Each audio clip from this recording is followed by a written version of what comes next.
Hi friends, welcome back to my channel. For today's video, we're doing a comparison side by side of the new releases from both Chanel and from Dior.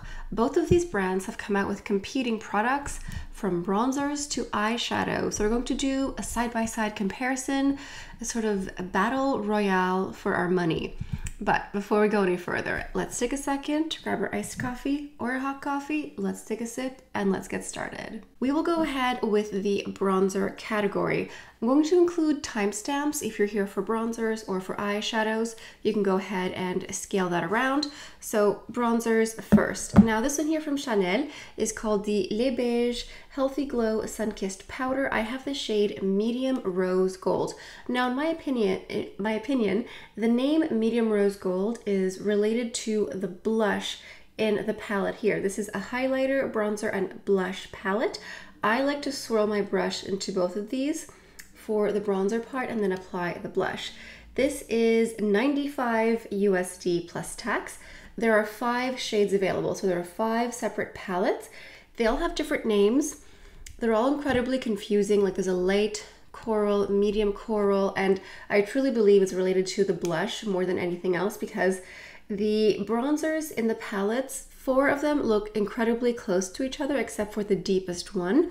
I find the shade selection to be incredibly confusing. Honestly, the more swatches that I saw online, the more confused I got. And this one up here technically is a highlighter. On me, it's really not a highlighter. It's like a luminous face powder. But anyway, I digress. Again, it's bronzer, highlighter, and blush 3-in-1. This is oversized. So that's the shtick this year. It is oversized, it is maxi. It is 0.5 ounces and it has an 18-month expiration date. Now, 0.5 ounces is more product than usual, but it's not that much more. I think that the maxi oversized name is more related to the actual plastic and packaging. Unfortunately, this year, the Chanel Les Beiges Compact does not come in a velvet pouch and there is no little brush. Oftentimes with these bronzers, you get a flat brush to apply your makeup. I know these are not for everyone, but these are just little details that I've noticed that Chanel seems to be cheapening out on. And oh, it's actually 0.53 ounces, not 0.5, so 0.53 ounces. It's a little bit more than the average bronzer. This is marketed as a travel product because you have 3-in-1. And for me, if it's going to be a travel product, I really would like the little pouch, the little velvet sheath, because that helps it from being knocked around and breaking. So here is a swatch of the Neapolitan palette. It is very pretty. And what I love the most out of this palette is the blush. The beautiful rose gold has a slight rose gold shift to it. It's a bright pink, not too bright, but it's almost a whisper of fuchsia raspberry. It is stunning. This is technically the highlighter. On me, I mix these together for a luminous glowing bronzer. However, I wish that the bronzer was less matte. You can tell that the bronzer out of the 3 is the most matte. I think if it had a softer, more luminous finish, it would be nicer. I like a bronzer that's more radiant and a bit more luminous. That's why I end up mixing these 2 together. So yeah, I think that the bronzer could be better in the palette. For me, whenever I wear this palette, I wear it explicitly because I want to wear the blush. I just think that the blush in the palette for me is the winner, and I think that that is the case for most people because the bronzers from the Chanel summer collection tend to be extremely warm. Like they're very warm, very few are neutral, and 0 are cool toned. So I think you're going to end up gravitating towards the blush color that you love the most. Moving on to the Dior Forever Natural Bronze Glow. This is the shade 031 Coral Bronze. This is the outside packaging. I do think that the outside packaging from Dior is nicer. I just think it's better. I like the Le Beige. It's very simple, very clean, but I just think that the case is just a little bit more fancy. I like the ribbon here. I just think it's a bit extra. And this is 55 USD plus tax, so it's almost half the price. There are 4 shades available. And this is a bronzer highlighter blush. This is standard sized, and this is 0.28 ounces. So it's about half the price, almost half the quantity of product. And this has a 12-month expiration date. So this is in fact the one that I'm wearing today. I wanted something a little bit more coral for my face, so I wore this one here. So what I do is I go in like this with my little contoured brush. I dig into the bottom shade because that is the bronzer shade in the palette. And then I take my brush, usually the exact same brush, and I swirl all these together, and it just creates a very beautiful, soft coral look. So that is what I've done on my cheeks today.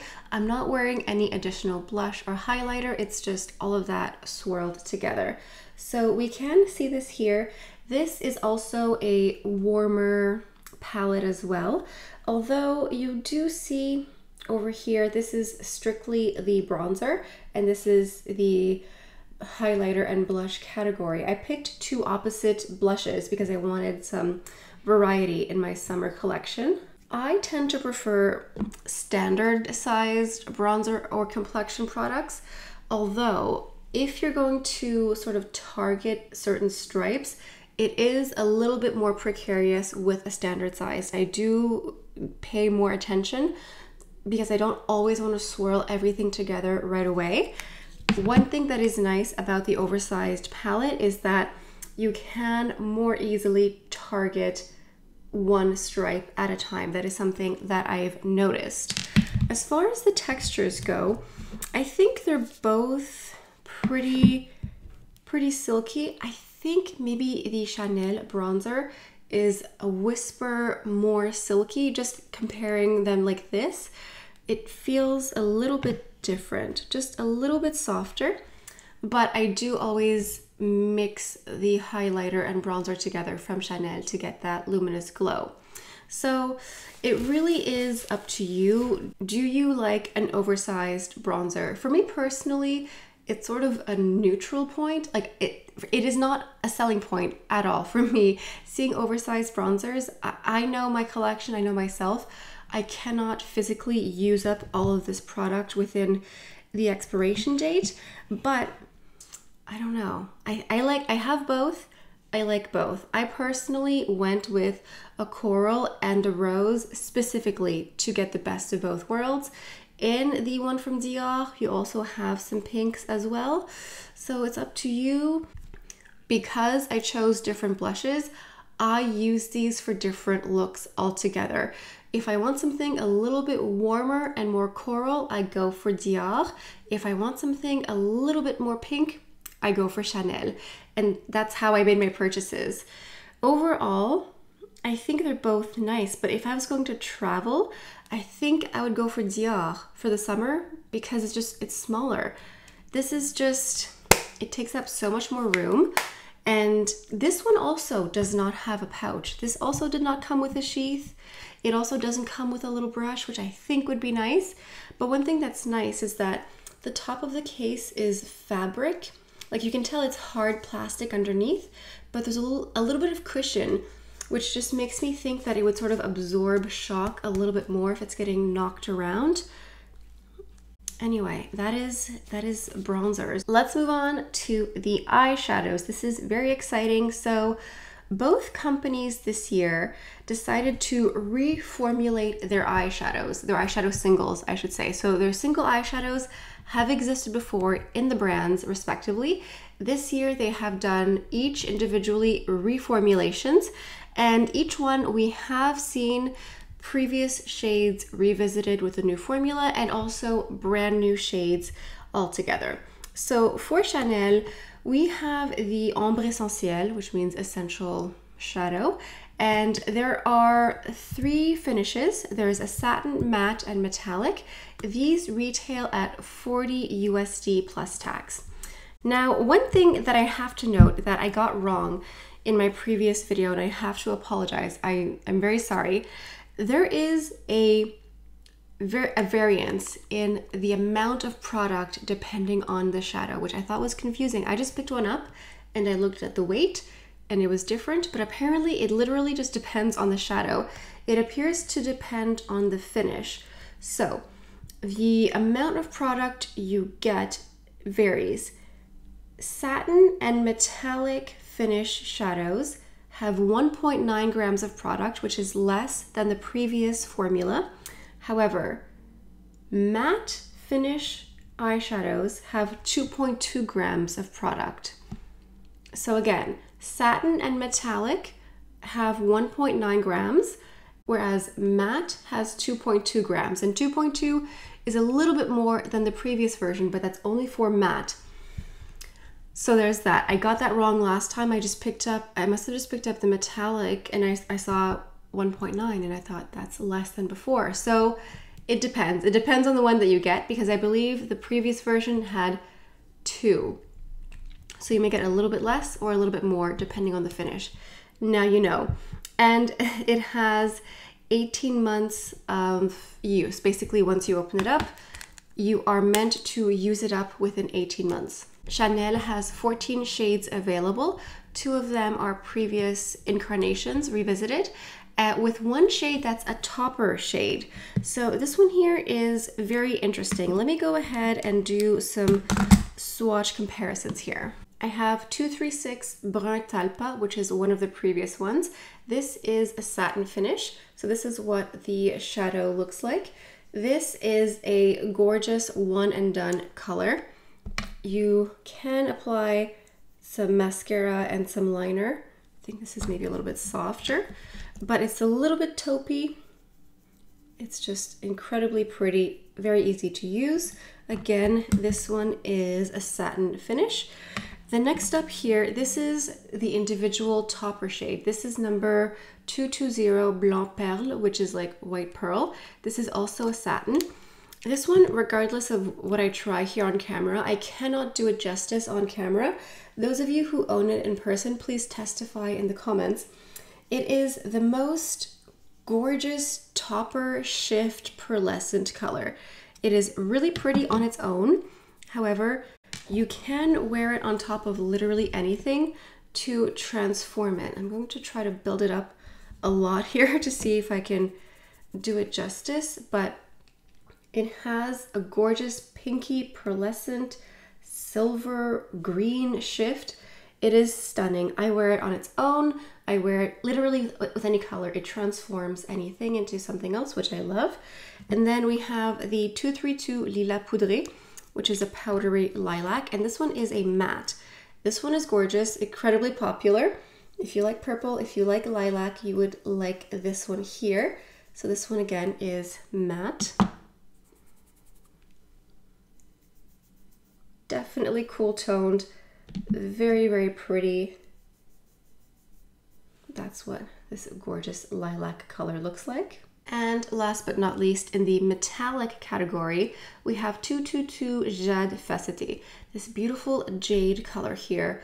This one is what I'm wearing today, and I wore it as a one and done solo shadow. So using the sponge tip applicator, I packed the sponge tip and then I packed it on the lid. I didn't really see too much fallout because instead of using a brush, I just used the sponge tip applicator. So this one here is a metallic finish. This one here feels a little bit different than the rest. I think that the powder formula from this series here feels a little bit drier. It does not feel chalky, but it feels a little bit drier compared to the rest. I think satin feels the nicest. Satin feels the creamiest. The matte one feels a little bit drier, and this one here, the metallic, you could almost feel it being grainy. It doesn't feel grainy, but compared to the rest, I could see how you could feel that. It just feels like a different texture. And the metallic is definitely more intense in the glow, the sparkle, if you will. I tried wearing it with just like a regular eyeshadow brush, the metallic finish. If you're going to use this, I would recommend using a sponge, because I find that if you're just going to use a regular brush and just sweep it on, it almost becomes more volatile and you get lots of fallout if you just use a regular brush. I think this formula, you need to use the sponge tip applicator or a special brush. Like this is the Angie Hot and Flashy A501. This is one that's made for high intensity shimmery shadows. The bristles are just made to pick it up. If you're just going to use a fluffy brush, you're just going to get glitter everywhere and get lots of fallout. So I've noticed that. That's the only one, the metallic formula, that I've noticed that sort of volatility with the product. The rest, I don't notice that. So that is something to keep in mind. Now, this is a reformulation. So I have one of the older formulas here. This is number 14 Talpa. So this is the color that was there before. And this here feels much drier, more chalky. And this is the same one as this here. Like you can see powderiness. It is absolutely like the formula is an improvement 1000%. I think that the new formula of the single eyeshadows is creamier, it is silkier, it is more buttery, it is easier to apply. So formula wise, an improvement. There is a slight change in the tone. I think that the new Talpa is a little bit lighter and possibly more cool toned, but just formula wise, I think it makes sense because a lot of these reformulations to me seem like a cash grab, a money grab, because we're here, we talk about a new formulation, we talk about a new product, and oftentimes it really seems like a gigantic waste of time. But this one here, I think that the quality is there. This just, it feels chalkier, like just in comparison. And I didn't realize how chalky and dry it felt until I tried the new formula. So that is good to note. As far as the wear of the shadows, I've worn them all mixed together or separate, and I find that they stay in place. I did notice a comment from one of you saying about the jade color, that you noticed that it faded away. Use the sponge tip applicator, really pack it on the lid like I did. I literally just used this today to apply this color like this. And so far it's not moving, it's not budging, but I will leave a comment if I do notice any fading. I haven't noticed any fading, any fluttering away. It seems to stay in place. I think I have made every comment I can think of. Moving on to the Dior Mono Couleur Couture, fancy Dior speak for single eyeshadow. Now these are 35 USD plus tax, so they're $5 cheaper than the Chanel ones. There are 20 shades available, so there's more colors to choose from. They have 4 finishes. They have a glittery, satin, matte, and metallic, and each one has 2 grams of product across the board. So it's a bit more standardized, and you get the same amount of product on average for $5 less. However, these have a 6-month expiration date. So technically, now that I've opened this, I'm supposed to throw this out in 6 months because after that, it's not going to be usable anymore. And I do have a little note here that I have to talk about. So a few weeks ago, one of my viewers here reached out to me, and she told me that she bought one of the face and eye palettes from Dior. I think it was the leopard print one, the one that had lots of pinks and reds. And she used it for a while, and then she put it away in her drawer, and she owned it for 10 months, and she opened it again, and she saw mold after owning it for 10 months.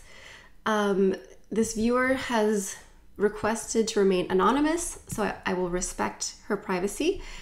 She shared photos with me that she asked me not to share with you, which I will respect, but I saw the photos myself, and that looks like mold. So keep that in mind with these very short expiration dates. The only makeup product that should be thrown in the trash after 6 months is a mascara. In all honesty, that's really it. For a powder to get moldy, I don't understand, because powder is dry.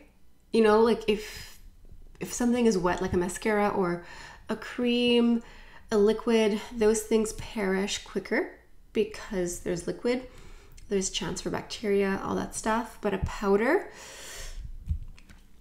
just keep that in mind. Anyway, back to the singles that I have here. So originally I had purchased 4 singles and I had purchased 1 of each finish. However, I returned 2 of them because they were incredibly lackluster. The ones that I kept here, the one here is 162 Bleu Bayadère, which is a glitter. I love blue eyeshadow, so I saw this one and I thought, yes, please. I was impressed because this is technically a glitter finish, but it doesn't look or feel glittery. Like, yes, it's incredibly, you know, intense, but it doesn't look like a chunky glitter. Like, you would almost think that jade here is a glitter finish. It says glitter, but it doesn't feel glittery. It feels satiny, it feels smooth, it feels buttery. A little bit of fallout here, not too bad, but you can see, like, it looks very smooth. It feels very smooth as well. Not what you would expect for a glitter finish. The other shade that I have here is 61922, which is a metallic. So I ended up really enjoying the metallic and glitter finishes from the new releases. One thing I noticed about Tutu is that I feel like it's softer than previous versions or formulas from Dior, because I feel like I have to really dig in to get color payoff. Like, that looks almost invisible. I'm just gonna be here for a moment and just sort of scrape the eyeshadow. I find that I really need to dig into the Tutu to get the color payoff. But when I get the color payoff, I think it's really gorgeous. I love that peachy color. It's luminous, it has a little bit of shift to it, but it's not too intense. It's a gorgeous color. I just don't understand why it's so soft that I really need to dig in. But then again, if it expires in 6 months, maybe it's a good thing that I use up as much as I humanly can while I can. Now, the other 2 that I returned, 443 Cashmere. This one was a matte. It was fine. It was a matte brownie nudie color. However, I found that for a matte, it felt a little bit dry. Sometimes mattes still feel velour-like, they feel soft, they feel luminous. This one was just like, it was fine. But so, and I realized that if I wanted that type of color on my lid, I could literally just use a bronzer. So I decided to return that one because it was lackluster. It wasn't spectacular by any means, so I returned that one.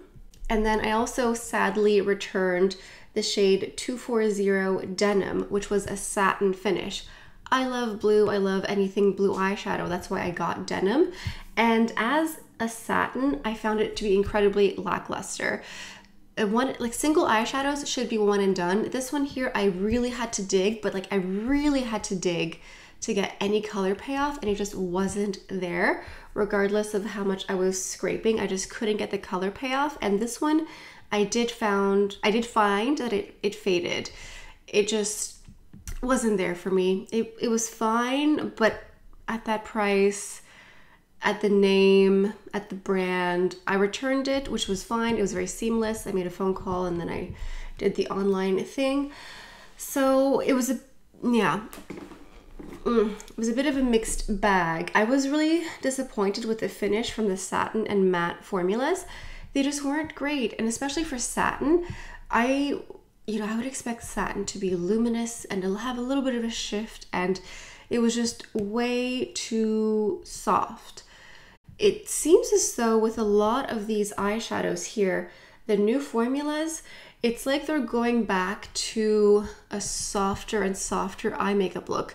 You've noticed when I've been swatching, I've had to, like, multiple of these, I've had to dig quite a few times to get the color payoff, and I don't feel like that wasn't always the case. I feel like a few years ago, I wouldn't have had to do that. And so I don't know if it's the ingredients, the reformulations, the what have yous, but it appears as though they seem to be shifting into softer makeup looks, which is fine. But if I want a green eyeshadow look, I want a green eyeshadow look. you know? So that is something that I noticed. So I believe this is the end of our battle royale between Chanel and Dior for their competing bronzers and eyeshadow categories. I swear that these rival brands just sit in cahoots together to come out with new releases around the exact same time. I would love to hear from you down in the comments section. What are your thoughts on all of this? Oh, something else to note. Okay, so for Dior, there is no little velour pouch for the single eyeshadows. They just come as they are. And you get one single sponge tip applicator, whereas Chanel, you get a little velour pouch for the single, and you get two little makeup brushes. One of them is a standard sponge, the other one is a little brush, and one is actually for eyeliner, because technically it is marketed that the Chanel ones are for dry and liquid. I've used that, I've done it, it works. And you can use it as eyeshadow, as eyeliner, and also apparently you can put it on your eyebrows if you want to do that, you can. For Dior, I have also used a setting spray in Tutu, which is why it looks so mangled at the moment, but it doesn't explicitly say that you should apply this on your eyebrows, which is fair. And is there anything else to note? I think that is it. I think that is all of the notes and comparisons and side-by-sides that I can think of. Let me know what you think in the comments. What do you think of these comparisons side by sides? Is it helpful?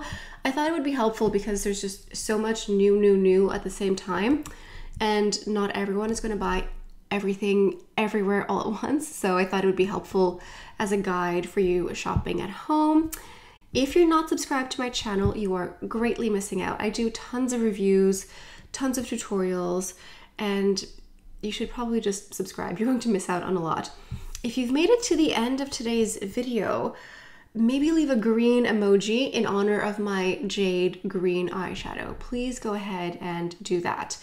And yeah, anything else? Fading. I'm trying to think, anything else? I did not notice any fading with the blue Bayadère or the Tutu shadows from Dior. These two really stayed in place. No budging, no fading, no running away, which is great. The other two I returned or less than stellar. Anyway, I think that's it for today. Thank you so much for stopping by. Hope you have a beautiful day, and I'll see you next time. Bye.